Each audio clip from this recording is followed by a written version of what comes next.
नमस्कार। संयुक्त राष्ट्र संघ के अंगों का अध्ययन करने के उपरांत अब हम संयुक्त राष्ट्र संगठन के विशिष्ट अभिकरण और एजेंसीज के बारे में जानकारी प्राप्त करते हुए ये जानने की कोशिश करेंगे कि संयुक्त राष्ट्र संगठन की जो परफॉर्मेंस है, उसकी जो नीतियों की क्रियान्विति है, वो उसकी भूमिका कितनी सकारात्मक रही, कितनी सफल रही और उसकी दुर्बलताओं को कम करने के लिए क्या सुझाव हो सकते हैं। तो संयुक्त राष्ट्र संगठन के जो 6 हमने मुख्य अंगों का अध्ययन किया, इन 6 अंगों के अतिरिक्त यूएनओ की कुछ विशिष्ट इकाइयाँ, एजेंसीज होती हैं जो विशेष प्रकार का कार्य करती हैं। जैसे अंतर्राष्ट्रीय श्रम संगठन है, वो अंतर्राष्ट्रीय स्तर पर श्रमिकों के लिए कार्य सेवाएं देता है। इसी प्रकार खाद्य कृषि संगठन, विश्व स्वास्थ्य संगठन, संयुक्त राष्ट्रीय शिक्षा विज्ञान और संस्कृति का संगठन यूनेस्को जिसे कहा जाता है, संयुक्त राष्ट्रीय बाल आपातकालीन बैंक, विकास बैंक, इसी प्रकार अंतर्राष्ट्रीय पुनर्निर्माण और विकास बैंक, विश्व बैंक के रूप में, अंतर्राष्ट्रीय मुद्रा कोष, दूरसंचार संघ, अंतर्राष्ट्रीय नागरिक उड्डयन संगठन, विश्व अंतरिक्ष विज्ञान संघ,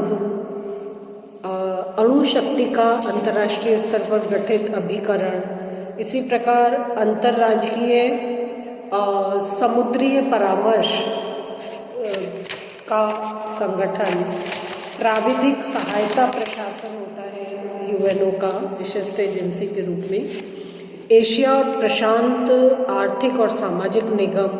शरणार्थियों के लिए यूएनओ के पृथक से उच्चायुक्तों की नियुक्ति की जाती है, संयुक्त राष्ट्र संघ औद्योगिक विकास संगठन का भी गठन किया है। तो ये जो विशेष प्रकार की इकाइयाँ हैं, ये यूएनओ में स्थापित और अंतर्राष्ट्रीय स्तर पर जो विविध प्रकार के अन्य वर्ग और कार्यक्षेत्र हैं, उन कार्यक्षेत्रों में उन समस्त कारकों का निवारण करने का प्रयत्न करती हैं जो अंतर्राष्ट्रीय स्तर पर अंतर्राष्ट्रीय सहयोग या शांति के लिए किसी भी प्रकार से बाधा उत्पन्न करते हैं, उन्हें दूर करने का, सहज बनाने का और इस माध्यम से अंतर्राष्ट्रीय शांति और सहयोग कायम करने का प्रयास इन विशिष्ट अभिकरणों के द्वारा किया जाता है। अब हम एक बहुत महत्वपूर्ण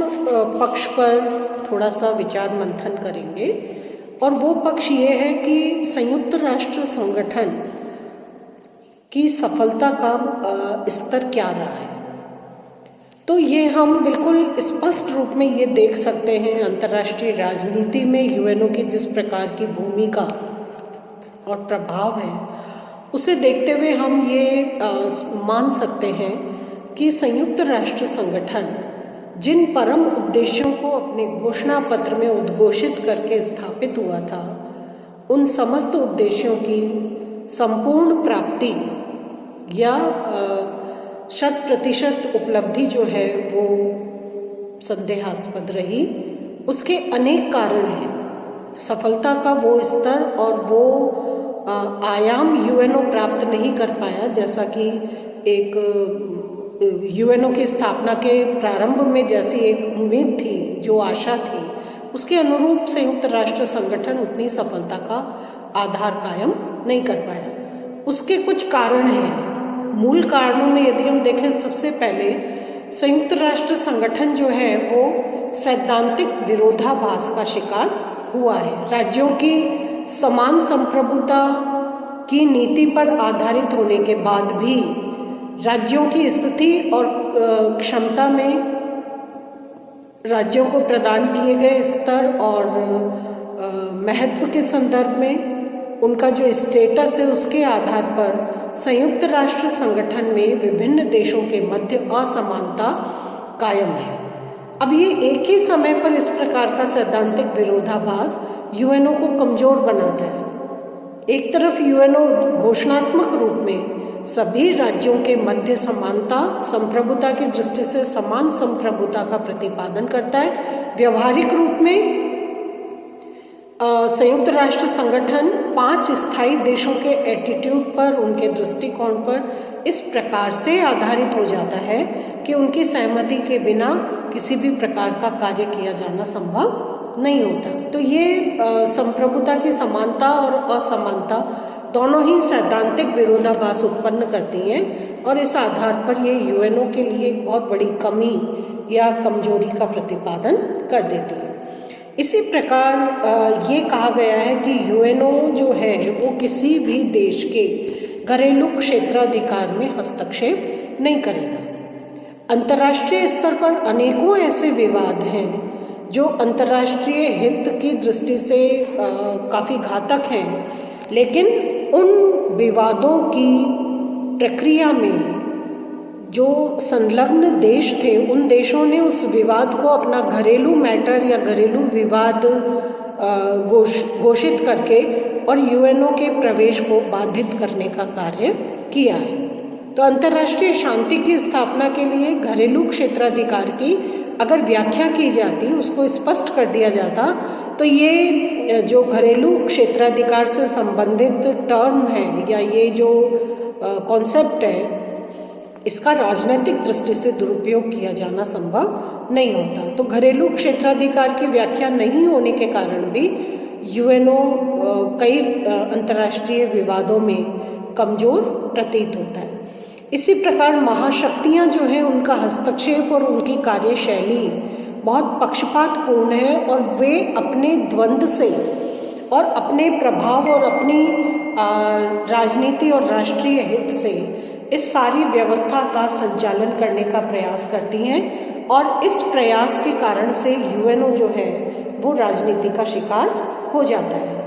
इसी प्रकार जो सुरक्षा परिषद के सदस्यों को 5 स्थायी देशों को जो निषेधाधिकार या वीटो पावर दिया गया है, ये महाशक्तियाँ अपने समर्थक और अपने राष्ट्रीय हित के संदर्भ में इस निषेधाधिकार का प्रयोग, जिसका निर्धारण अंतर्राष्ट्रीय मंच के रूप में यूएनओ को महाशक्तियों की संलग्नता में प्रभावी बनाना था, ये निषेधाधिकार जिस तरह से महाशक्तियों द्वारा प्रयुक्त होता है वो शुद्ध राजनीतिक आधार को कायम कर देता है। महाशक्तियाँ अपने समर्थक देशों के हितों को बचाने के लिए या अपने राष्ट्रीय हितों को अन्य हितों की तुलना में अधिक प्रखरता प्रदान करने के क्रम में निषेधाधिकार का खुल करके दुरुपयोग करती है। तो इसलिए कई बार ऐसा भी होता है कि इच्छा होने और प्रयास होने के बावजूद भी संयुक्त राष्ट्र संगठन जो है वो किसी विवाद के समाधान में या उसके निदान की प्रक्रिया में इतना प्रभावशाली सिद्ध नहीं हो सकता, क्योंकि निषेधाधिकार का प्रयोग करके महाशक्तियाँ उसे कमज़ोर बनाती हैं या बाधित करती हैं कि वो अंतर्राष्ट्रीय क्षेत्र में अपनी जो सक्रियता है उसे रोक दे। इसी प्रकार महासभा, जिसे विश्व जनमत का प्रतिनिधित्व करने वाला यूएनओ का एक विश्व मंच के रूप में देखा जाता है, लेकिन उसके निर्णय का प्रतिनिधित्व जो है वो इतना ज़्यादा महत्वपूर्ण नहीं है, बल्कि महासभा जिसमें यूएनओ के समस्त सदस्य देश इसके सदस्य हैं, महासभा के सदस्यों की का जो प्रभाव है वो महाशक्तियों के प्रभाव की तुलना में बहुत नगण्य हो जाता है। तो विश्व मंच के रूप में जो एक भूमिका महासभा के लिए निर्धारित की गई थी, वो भूमिका भी कमज़ोर हो जाती है, क्योंकि सुरक्षा परिषद जो है वो इन 5 स्थायी देशों के प्रभाव से संपूर्ण विश्व जनमत का प्रतिनिधित्व करने वाली संस्था को भी प्रभावहीन बना देती है। इसके अतिरिक्त संघ के पास, अंतर्राष्ट्रीय संगठन संयुक्त राष्ट्र संघ के पास अपनी स्वयं की शक्ति का अभाव है। यदि कभी कोई सैनिक कार्यवाही करने के लिए यूएनओ को सैनिक संसाधन और सैनिकों की आवश्यकता होती है, तो यूएनओ को अपने सदस्य देशों द्वारा आह्वान करना पड़ता है और उनके द्वारा दी गई जो स्वैच्छिक सेवाएं होती हैं सैनिक और अन्य क्षेत्र में, उनके द्वारा ही वो अपनी इस आवश्यकता और इस कार्य को पूर्ण करता है। तो संघ के पास अपनी शक्ति का अभाव है। संयुक्त राष्ट्र संगठन के पास अपने स्वतंत्र आर्थिक स्रोतों का अभाव है। ये आर्थिक आवश्यकता जो है यूएनओ की, वो सदस्य देशों द्वारा प्रदान किए गए अनुदान पर निर्भर करती है। तो ये एक ऐसी बड़ी कमी है जिसके कारण से संयुक्त राष्ट्र संगठन प्रभावी तौर तरीके से कार्य करने में समर्थ नहीं होता। इसी प्रकार एक सबसे बड़ा दोष ये भी है कि संघ के निर्णय जो हैं वो वॉलंटरी होते हैं, बाध्यकारी नहीं होते। अगर बाध्यकारी नहीं है तो फिर संघ के द्वारा की गई कार्यवाही जो है वो विभिन्न देशों को अपनी मनमानी करने की प्रक्रिया से रोकने में समर्थ नहीं होती। अगर यूएनओ द्वारा लिए गए निर्णय बाध्यकारी हो, सदस्य देश को उन्हें मानने के लिए बाध्य होना ही पड़ेगा, ऐसा एक कंपलसरी या निर्णय की बाध्यकारिता हो, तो यूएनओ अंतर्राष्ट्रीय शांति को स्थापित करने में, सहयोग स्थापित करने में एक महत्वपूर्ण भूमिका निभा सकता है। लेकिन क्योंकि यूएनओ राज्यों की समान संप्रभुता की नीति का सम्मान करता है और संप्रभुता के संदर्भ में संघ के जो निर्णय हैं वो राज्यों के लिए बाध्यकारी नहीं होते, जो यूएनओ को एक प्रकार से कमज़ोर बना देते हैं। इसी प्रकार महासचिव जो है, महासचिव एक प्रमुख कार्यकारी अधिकारी के रूप में या सत्ता के रूप में कार्यरत होता है। महासचिव की शक्तियों की व्याख्या जो है वो यूएनओ के चार्टर में या उसके प्रारूप में पर्याप्त नहीं की गई है। कई बार सचिव परिषद द्वारा, सुरक्षा परिषद द्वारा प्रस्तावित कार्यवाही को करने के लिए बाध्य हो जाता है, क्योंकि यूएनओ के संविधान में महासचिव की शक्तियों की पर्याप्त और स्पष्ट व्याख्या का अभाव है। तो अगर ये भी संशोधन किया जाता है तो संयुक्त राष्ट्र संघ जो है वो एक प्रभावशाली इकाई के रूप में स्थापित हो सकता है। इसी प्रकार जो मूल चार्टर है, जो एक प्रकार से संविधान के प्रारूप के रूप में, संविधान के रूप में यूएनओ में मान्य होता है, इस मूल चार्टर में आत्मरक्षा और आक्रमण, इन दो वोकैबुलरी शब्दों में या इन दो अवधारणाओं में किसी प्रकार का कोई अंतर भेद स्पष्ट नहीं है। दिसंबर 1974 में लगभग 350 शब्दों में आक्रमण की परिभाषा की गई, लेकिन उसके बावजूद भी आत्मरक्षा और आक्रमण के आधार को इतना स्पष्टता प्राप्त नहीं हो पाई, जिसके कारण कि जो यूएनओ की कार्यवाही है उसमें अंतर स्थापित किया जा सके। कई देश हैं जो अपने राजनीतिक समीकरण के आधार पर, राजनीतिक इच्छा को पूरा करने के लिए आत्मरक्षा का नाम देकर आक्रमण का आधार लेते हैं। तो इसके बारे में यूएनओ के संविधान में अभी इतना स्पष्ट विवेचन नहीं किया गया है। इसी प्रकार महासभा की जो कार्यवाही है, जिसे विश्व मंच कहा जाता है, साधारण सभा, उसकी कार्यवाही में भी काफ़ी दोष है। इसका कार्यभार बहुत अधिक है। अधिवेशन के दौरान इतने लंबे लंबे थका देने वाले भाषण, जिनका जो कहना चाहिए नेट रिजल्ट है वो किसी भी प्रकार से सकारात्मक नहीं आ पाता। तो ये बहुत संक्षिप्त लेकिन सटीक प्रकार की कार्यवाही का निर्धारण इसके लिए किया जाना आवश्यक है। तो महासभा की कार्यवाही में भी कुछ सुधार की गुंजाइश है जो यूएनओ को शक्तिशाली बना सकती है। इसी प्रकार अधिवेशनों में सदस्यों की सक्रिय उपस्थिति नहीं देखी जाती। साधारण प्रतिनिधियों की उपस्थिति जो है वो कार्यवाही को प्रभावी नहीं बनाती, और महाशक्तियाँ जो हैं वो इन अधिवेशनों में अपनी सक्रिय उपस्थिति दर्ज नहीं कराती। इसलिए यूएनओ जो है वो सिर्फ एक बहस का मंच बन के रह जाता है। ये सकारात्मक और निर्णायक रूप में अंतर्राष्ट्रीय शांति और सहयोग को स्थापित करने की इच्छा होने के बावजूद भी स्थापित करने की प्रक्रिया में काफ़ी कमज़ोर सिद्ध होता है। इसके अतिरिक्त संघ के बाहर जो विभिन्न देशों द्वारा अपने राष्ट्रीय हितों को सुरक्षित करने के लिए जो परस्पर सैनिक संधियां की गई हैं, ये सैनिक संधियां भी जिनके बारे में यूएनओ कोई कार्यवाही नहीं कर सकता, यूएनओ को कमज़ोर बनाती है। क्विंसी राइट ने इस संदर्भ में एक बहुत महत्वपूर्ण बात ये कही है कि क्षेत्रीय सुरक्षा गुटों के अनियंत्रित विकास से संयुक्त राष्ट्र चार्टर के जो मूल उद्देश्य हैं, जिनके आधार पर यूएनओ को स्थापित किया गया है, उनकी पूर्ति नहीं हो पाती। ये क्षेत्रीय सुरक्षा के गुट जो हैं वो सैनिक संधियों के रूप में परस्पर एक दूसरे पर इतने आधारित और आश्रित होते हैं कि इस संदर्भ में ये क्षेत्रीय संदर्भ में अंतर्राष्ट्रीय हित की भी उपेक्षा सहज रूप में कर लेते हैं। तो यूएनओ को विफल बनाने में, यूएनओ को कमज़ोर बनाने में एक बहुत बड़ा योगदान जो है वो इन संघ के बाहर जो क्षेत्रीय सहयोग के लिए सैनिक संधियां की गई हैं, जिन पर यूएनओ की कार्यवाही लागू नहीं पड़ती है, उनसे जो मूल उद्देश्य जिसके लिए यूएनओ को बनाया गया है उसकी पूर्ति संभव नहीं हो पाती। इसी प्रकार महासभा और सुरक्षा परिषद को सदस्य जो इसके अंगों के सदस्य हैं, वे मात्र प्रचार संस्था के रूप में इसका प्रयोग करते हैं या इसमें अपनी भागीदारी दिखाते हैं। एक वास्तविक जिम्मेदारी का, अंतर्राष्ट्रीयता के भाव को बनाने का और अंतर्राष्ट्रीयता को सुरक्षित रखने की जो एक प्रबल आवश्यकता और जिम्मेदारी है, उसका एहसास या उसका भान जो है वो इन सदस्य देशों की गतिविधियों में और उनकी क्रियाओं में या उनके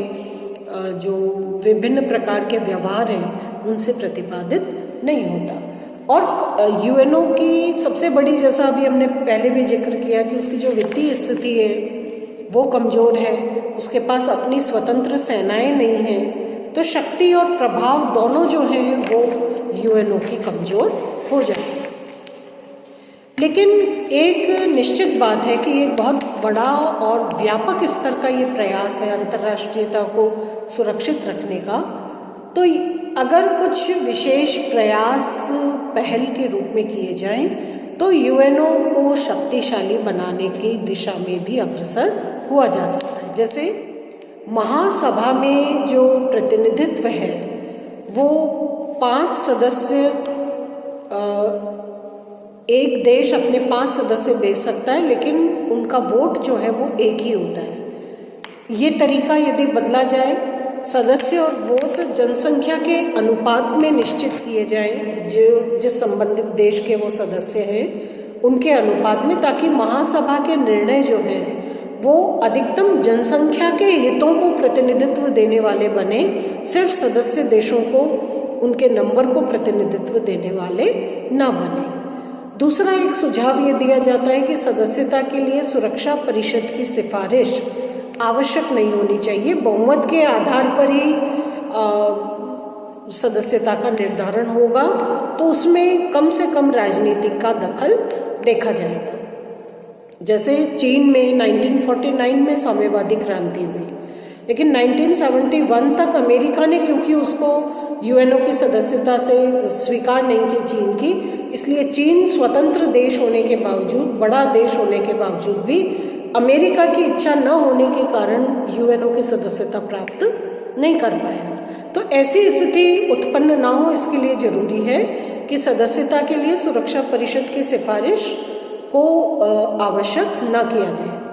महासभा अपने उपस्थित सदस्यों के 2/3 बहुमत से ही नई सदस्यता का निर्धारण कर सके, ऐसा एक प्रावधान भी जोड़ा जा सकता है। इसके अतिरिक्त जो सुरक्षा परिषद में 5 महाशक्तियों को स्थायी सदस्यता प्रदान की गई है, इस स्थायी सदस्यता का कॉन्सेप्ट जो है वो या तो हटा देना चाहिए या फिर इसका जो विभिन्न देशों की भागीदारी है यूएनओ में, उसके अनुपात में इसको और ज़्यादा विस्तृत किया जाए। लेकिन इस संबंध में एक ये निश्चित बात है कि अगर इसे हटा दिया जाता है तो महाशक्तियों का सहयोग और सक्रियता यूएनओ से हट जाएगी, और बिना महाशक्तियों के यूएनओ कितना कारगर तरीके से सफलता से कार्य कर पाएगा, ये संदेहास्पद रहेगा। तो इसलिए महाशक्तियों की सदस्यता को बनाए रखना एक प्रकार की मजबूरी है, लेकिन इस प्रकार से उन्हें स्थायी रूप में वीटो निषेधाधिकार जिसका वो खुलकर दुरुपयोग करते हैं, उस प्रवृत्ति को रोकने के लिए जरूरी है कि उन्हें भी सामान्य सदस्यता दी जाए, स्थायी सदस्यता को हटा दिया जाए या उसका इस तरह से विस्तार किया जाए कि सभी क्षेत्रों को, सभी देशों को किसी न किसी रूप में उसमें प्रतिनिधित्व मिले। घरेलू क्षेत्र की व्यवस्था में भी पर्याप्त संतुलन कायम किया जाए।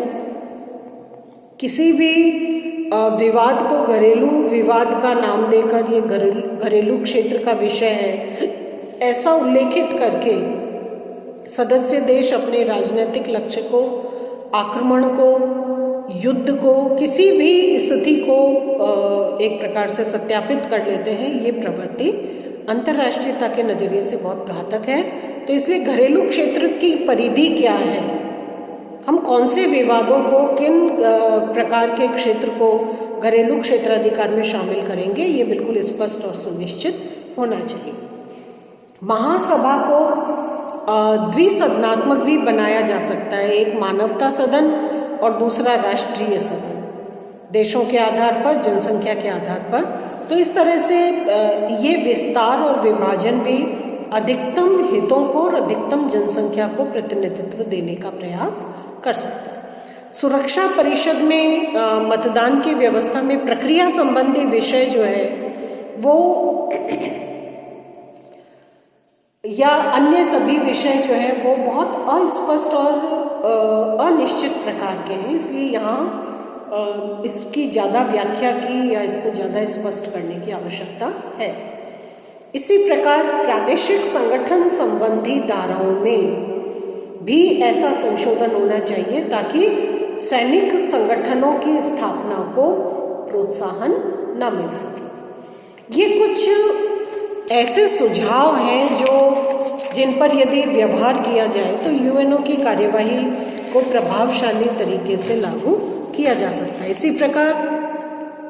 शांति और सुरक्षा के जितने भी मामले हैं उनमें अंतर्राष्ट्रीय न्यायालय के सभी निर्णयों को राष्ट्रों पर बाध्यकारी माना जाए, तभी वो प्रभावी रहेंगे। इसी प्रकार राजनीतिक पक्षपात से मुक्त एक ऐसी व्यवस्था सुनिश्चित होनी चाहिए जिसमें सही मायनों में अंतर्राष्ट्रीय हित और शांति को ही स्थापित किया जाए। यूएनओ के अंगों का प्रचार संस्था के रूप में प्रयोग किए जाने की जो मनोवृत्ति अंतर्राष्ट्रीय स्तर पर दिखाई पड़ती है, इसको भी प्रतिबंधित किया जाना जरूरी है। संघ में आवश्यकतानुसार नए संस्थानों का या इकाइयों का या विशिष्ट इकाइयों का निर्माण भी किया जाए जो क्षेत्र किसी राष्ट्रीय संप्रभुता के अधीन नहीं है, उन पर अंतर्राष्ट्रीय प्रशासकीय प्रभुत्व कायम होना चाहिए। जैसे ओपन सीज है, आउटर स्पेस है, अंतरिक्ष वगैरह, इनमें संयुक्त राष्ट्र संगठन का प्रभुत्व और उसका नियंत्रण कायम होना चाहिए। साथ ही साथ क्योंकि जैसा हमने देखा वित्तीय संसाधन और स्रोत यूएनओ के पास अपने स्वतंत्र नहीं है और इसलिए यूएनओ वित्तीय आधार पर एक मजबूत इकाई नहीं बन पाता, तो उसके लिए ज़रूरी है कि कुछ टैक्सेशन इस प्रकार का किया जाए, कुछ व्यवस्था इस प्रकार की जाए कि यूएनओ के पास अपनी आय के लिए स्वतंत्र संसाधन और स्रोत सुनिश्चित हो। आर्थिक रूप में सुदृढ़ इकाई के रूप में यूएनओ जब मजबूत रहेगा तो उसके काफ़ी जो प्रक्रियागत दोष हैं वो उनमें सुधार आने की संभावना बनेगी। इसी प्रकार महासभा जो है वो विश्व जनमत का वास्तविक प्रतिनिधित्व करे, वास्तविक दर्पण करे और इस प्रकार से यूएनओ को ज़्यादा प्रभावशाली बनाया जा सकता है। तो यूएनओ की कार्यवाही को, प्रक्रिया को बाधित करने वाले संरचनात्मक आधार पर, प्रक्रियागत आधार पर, व्यवहारगत आधार पर अनेक ऐसे कारक हैं जिन पर यदि दोबारा से एक्सरसाइज की जाए, कुछ प्रयास किया जाए तो निश्चित रूप से यूएनओ को एक मजबूत, सकारात्मक और वास्तविक निर्णायक अंतर्राष्ट्रीय इकाई के रूप में पहचान मिलना सुनिश्चित होगा। धन्यवाद।